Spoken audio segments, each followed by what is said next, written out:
Hey, what's up everybody? Welcome back to the craziest channel on the internet, where toys are weird and nostalgia hits harder than your childhood.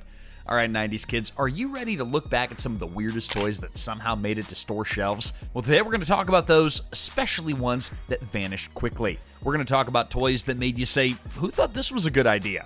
From creepy dolls to bizarre gadgets, these toys left a scratch in our heads. And today we're going to count down the 10 weirdest toys from the 90s that disappeared forever. And trust me, you won't believe some of these that made it past the drawing board.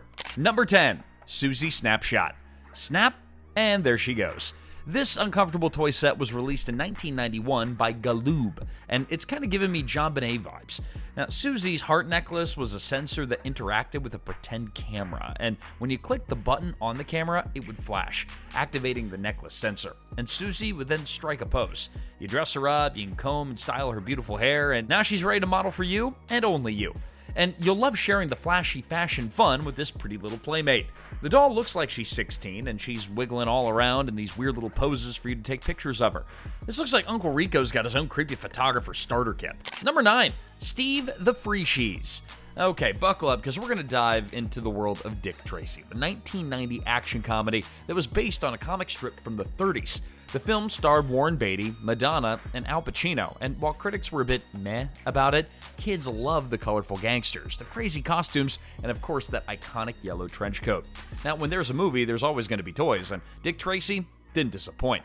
They came out with all sorts of weird figures, but none weirder than Steve. He wasn't your average hero or villain. Steve was a messed up boss who recruits runaway kids and turns them into little street thieves. The toy's backstory? Well, let's just say it's so out there that it wouldn't fly in today's world. With a write-up that made you want to instantly put it down, the little figure was overshadowed by cooler options like Ninja Turtles and X-Men. And just like that, Steve vanished, lost in the toy shelves forever. Number 8, Gooey Louie.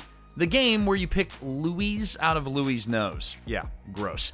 Released by Goliath Games in the mid-90s, Gooey Louie made his way to toy store shelves and even found himself on TV a few times. I mean, we all got yelled at for picking our noses, right? And here we were, pulling out giant boogers from this weird-looking guy. Now, the premise of this game was to take turns pulling the long green boogers out of Louie's nose. But if you picked the wrong booger, the one attached to a special lever, Louie would suffer a horrific death and his brain would pop out of his skull. Yeah, there are games that make sense, like, you press the teeth and the jaw snap down on you, or don't wake daddy because he's gonna wake up. But picking boogers and your brain pops out? I don't know about that. Now, Louie doesn't look like the sharpest tool in the shed. In fact, it kind of looks like his brain has already been ejected, but Louie has stood the test of time. I even found him here at my local Walmart this week. Keep up the good work, Louie. And everybody, no, you didn't actually murder a federal judge. That's just how dramatic Louie's brain-popping moment kind of feels. Number 7, Stone Protectors. Now, Stone Protectors was an ineffective marketing effort from the try-hard 90s, which attempted to appeal to boys by fusing the ever-so-popular Ninja Turtles and Troll dolls. Now, imagine a colorful gang of trolls, all dressed in rock band gear with rubbery heads and synthetic hair. These little guys were about 5 inches tall, and when you twisted their arms, a flint module inside sparked up, lighting up their chests in a magical glow. So what's the deal with these trolls? Well, before they were protecting magic crystals, they were a failed rock band called the Rock Detectors. Yeah, really. Now, one day they stumbled upon some glowing crystals that turned them into these funky, super-powered trolls with abilities like super strength, samurai skills, and climbing powers. And their mission? To protect the crystals from the evil Zuck, a villain who hated music, because who doesn't want a villain with a serious grudge against rock and roll? Stone Protectors even got their own animated series and a Super Nintendo video game, but unfortunately, despite their rockstar potential, the toy line never took off. Guess all the other 90s options, like the Ninja Turtles, X-Men, and Power Rangers, had a bit more of a grip on the market. Stone Protectors, more like rock stars that just never worked. Number 6, the Titanic Bot. I'll never let go, I promise. No, your eyes and brain do not deceive you. This is not a custom-made toy concocted in someone's basement. This is an actual toy accompanied by the name of Dragon Toys. Now, made most likely in the late 90s, this is definitely not a real Transformer. Titanic the movie came out in 1997, telling the tragic tale of the over 1,500 people who died in the freezing cold waters of the Atlantic after the ship struck an iceberg, causing it to sink on her maiden voyage in 1912. James Cameron did an absolutely breathtaking job of bringing the story to life. Celine Dion brought tears to our eyes with that beautiful song. You could wear the heart of the ocean and pretend to be Rose, or you could turn the Titanic into a freaking robot. who is this toy's target audience? Who the heck gave this project the green light? And just why? Yeah, it's weird and a random toy, but first and foremost, it's kind of disrespectful. I mean, what's next? The Challenger Bot, the World Trade Center Bot, the Hindenburg Bot? People died in this tragedy, and you made a crappy robot toy out of it? Come on. Number 5, Ballzac. You can smack it and you can whack it. Ballsack. Ballsack is the newest fun. What? No, it's actually pronounced Ballzac. Yeah, say hello to one of the better toys that came out of the 90s. This fun Ballzac, with a catchy and suspicious-sounding name, was first released in 1989, but soared to popularity in the 90s with its sentient testicle mascot. Made by Milton Bradley and distributed throughout the years by companies like Hasbro and Wham-O, this balloon ball offered hours of entertainment both indoors and out. The Ballzac balloon ball was a cloth sack, usually featuring very appealing fluorescent prints, to which a deflated balloon could be placed inside. Once inside, you could then inflate the balloon to make a Ballzac balloon ball. To really kick things up a notch, you could put coins inside the Ballzac, where the weight of the coins would cause the ball to veer off randomly when kicked or thrown, making it harder to catch.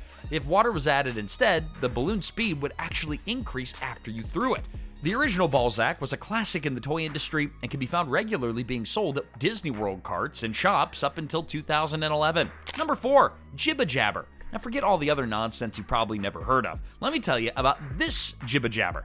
Now I'm talking about this Jiba Jabber made by Earl Toy Company in the mid-90s. The purpose of these toys was to relieve stress by shaking around, strangling, and ringing these soft little body dolls, whose head mechanisms emitted this super annoying sound like a cartoon woman being strangled. The dolls were aimed at adults as a gag gift, of course. Adults didn't exclusively buy them to relieve their stress, though. They made their way into children's hands as well. But soon, the company behind Jiba Jabbers was alerted to shaken baby syndrome, in which a baby is shaken so violently that they suffer major head trauma.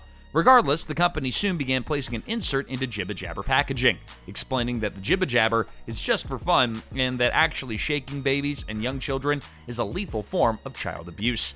The pamphlet also went on to list several ways to react positively to a child rather than escorting to violence. Number 3, Monster Face. Face the gruesome mumps day and you make and remake into the most monsters imaginable. This terrifying abomination, accidentally released from hell by Hasbro in 1992, was a terrifying twist on Mr. Potato Head. A grotesque zombie white-faced Dracula monster served as a blank canvas with a multitude of holes that children could attach several accessories to, like bugs, blisters, and fangs. It was a fairly decent-sized head with a pretty nifty gimmick. You could actually animate your creation and bring him to life by moving his eyes and jaws with a set of levers at the base. It also had a small air pump to inflate attachable pulsating blisters and a can with a nasal drift monster gloop. Yeah, disgusting, but poor old Monster Face soon wasn't showing his face around toy stores anymore after parents across the US would return the grotesque face back to stores, claiming that the toy gave their children nightmares. Number 2, Shout and Shoot. Picture this, a voice-activated water gun from the 90s that promised to let you shout fire and soak your target hands free. Sounds amazing, right? Well, not quite. Released in 1994 by Cap Toys, the Shout and Shoot looked super cool in commercials, except the reality was a bit of a letdown. Instead of a blast of water, it took about 2 seconds for the thin stream to travel from your belt to the spout. And yelling, fire, fire, fire? No, that just gave you delayed squirts. Oh, and don't forget the awkward moment when someone thinks you're yelling fire for real. Oops. So while it seemed like a genius idea, the Shout and Shoot left many kids feeling, well, all wet. And number 1, Hairy Hurlers. Now, the Mad Ball craze started in 1985 with a series of foam balls that featured horrifically grotesque and detailed faces. Kids like gross and kids like weird. And best of all, you could throw these at your younger siblings as hard as you possibly could. Many knockoffs tried to copy the Mad Ball formula, but one such attempt in particular deserves a standing ovation. 1992's Hairy Hurlers by Catco or Caduso? I don't know how to pronounce it. Maybe it's Catico? I'm sure it's Catico. Anyways, it's the hairy balls you hurl. You hurl them, catch them, hit them, wear them, collect them. Wear them? What the heck does that mean? Oh, and they probably had like a little clip or something so you could clip them onto your backpack, but who the heck wants this on their backpack? What set these little guys apart from Mad Balls was their long 9-inch ponytail that sprouted from their head, giving them an almost shrunken head-like appearance. Kids can now finally throw some hairy balls at each other. The back of Moldy Lock's package reads, "In your worst nightmare, your first blind date with a face uglier than dog food and all the personality of a rock." That's the 90s. And that's a wrap on the top 10 weirdest toys from the 90s that disappeared forever. Who knew that toys could be so bizarre, right? From awkward water guns to the creepiest dolls, these toys sure left their mark, even if it wasn't always a good one. If you had any of these toys, or if you remember them from the past, let me know in the comments. I'd love to hear your memories. And don't forget to like, subscribe, and hit that bell icon so you don't miss out on more weird, wild, and wacky content. We'll catch you in the next one.